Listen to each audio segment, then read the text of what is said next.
बहुत समय पहले की बात है। हीरालाल जंगल में लकड़ियाँ काटने गया था।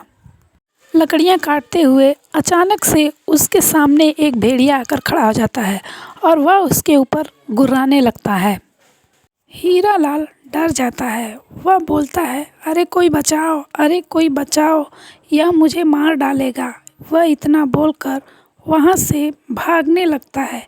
भागते भागते वह चिल्ला रहा था, बचाओ बचाओ।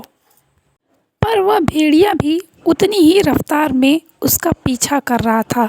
वह भागते भागते अचानक से लड़खड़ा कर गिर जाता है और बोलता है, हाय मैं मर गया, अब तो मेरी जान चली गई, अब यह मुझे मार डालेगा।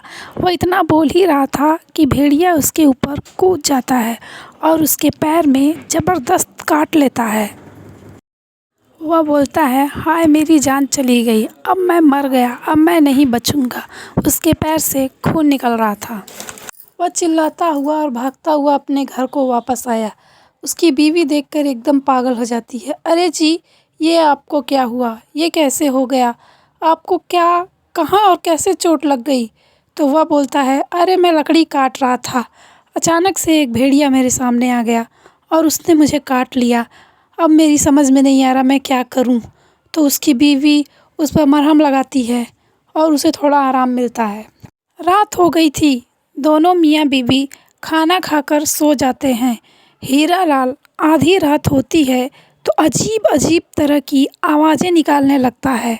वह आवाज़ एकदम भेड़िया के गुर्राने जैसी होती है। उसकी बीवी बोलती है, अरे जी, आज भी कायदे से सोने नहीं दोगे? अगर अच्छे से नहीं सोए और ना सोने दिया तो सुबह मैं खाना नहीं बनाऊंगी। वह इतना बोलती ही है, तभी अचानक से हीरालाल की शक्ल एकदम भेड़िए में बदल जाती है। वह आधा आदमी और आधा भेड़िए जैसा दिखने लगता है। उसकी बीवी देखकर डर जाती है। वो बोलती है, अरे जी ये आपको क्या हो गया? वह गुर्राने लगता है ज़ोर ज़ोर से। उसकी बीवी डर के मारे बाहर भाग जाती है और दरवाज़ा बंद कर देती है। उसके गुर्राने की आवाज़ सुनकर गांव वाले भी इकट्ठा हो जाते हैं। वह सब उसको खिड़की से देखते हैं तो हीरालाल की पत्नी से पूछते हैं कि अरे तुमने यह कैसा जानवर पाल रखा है? तुम्हें डर नहीं लगता? अब हम सबको यह मार डालेगा गांव में।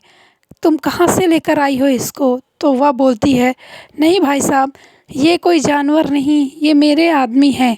अचानक से इनको एक भेड़िए ने काट लिया और आधी रात में ये भेड़िए जैसी शक्ल में हो गए हैं। मुझे समझ में नहीं आ रहा है कि मैं क्या करूं। तो सभी गांव वाले हीरालाल को जान से मारने की बात कर रहे थे। सुबह जैसे ही होती है, हीरालाल अपने असली रूप में आ जाता है। वह अपनी बीवी से पूछता है कि क्यों, क्या हुआ था? तो हीरालाल की पत्नी पूछती है, आपको कुछ भी याद नहीं है कि रात को आपके साथ क्या हुआ था? तो वो बोलता है, क्या बात कर रही हो? मुझे तो कुछ भी नहीं पता। तो वह उसको सब बात बताती है कि आप आधे भेड़िए में बदल गए थे। तो वह उसकी बात मानता ही नहीं है।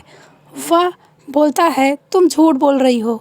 हीरालाल अपनी पत्नी से बात ही कर रहा था, तभी सभी गांव वाले मशाल लेकर उसे मारने के लिए आ जाते हैं। हीरालाल को सब दौड़ाने लगते हैं। हीरालाल भागते भागते जंगल की तरफ चला जाता है। बीच जंगल में पहुंचकर वह झाड़ियों में छिप जाता है।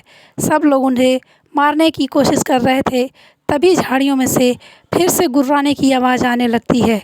हीरालाल फिर से भेड़िया बन जाता है। सब लोग उसे देखकर डर जाते हैं, भागने लगते हैं कि अरे बचाओ बचाओ, अब यह हमें मार डालेगा। भेड़िया बनकर हीरालाल सबको दौड़ाने लगता है। वह दौड़ते दौड़ते गांव में सबके पीछे आ रहा था। उसकी पत्नी एक ऋषि से मिल रही थी। उसने उसे सारी बात बताई। वह ऋषि आदमी उसे एक मोतियों की चमकदार माला देता है और बोलता है, किसी भी तरह अपने आदमी के गले में डाल देना। जैसे ही उसके गले में यह जाएगा, उसकी शक्ल एकदम अपने असली रूप में आ जाएगी। उसकी बीवी अच्छे से दूर से ही फेंक कर उसके गले में डाल देती है। वह माला जैसे ही उसके गले में जाती है, वह अपने असली रूप में आ जाता है। वे दोनों उस आदमी का धन्यवाद करते हैं। एक दिन रात का वक्त था। हीरालाल और उसकी पत्नी दोनों सो रहे थे। गांव में एक चोर आया था। हीरालाल की खिड़की का दरवाज़ा खुला होता है। चोर वहां से झांक कर देखता है कि हीरालाल बहुत ही सुंदर मोतियों की माला पहन कर रखा था। हीरालाल को देखकर वह चोर उसे चोरी करने की फिराक में रहता है। वह यही सोच रहा था, कितनी सुंदर माला है, अगर मुझे मिल जाएगी तो मैं माला माल हो जाऊंगा। कहानी यहीं पर ख़त्म हो जाती है। कहानी का दूसरा हिस्सा जानने के लिए हमारी अगली वीडियो को ज़रूर सुनें। कहानी अच्छी लगी तो लाइक, कमेंट और सब्सक्राइब कीजिएगा।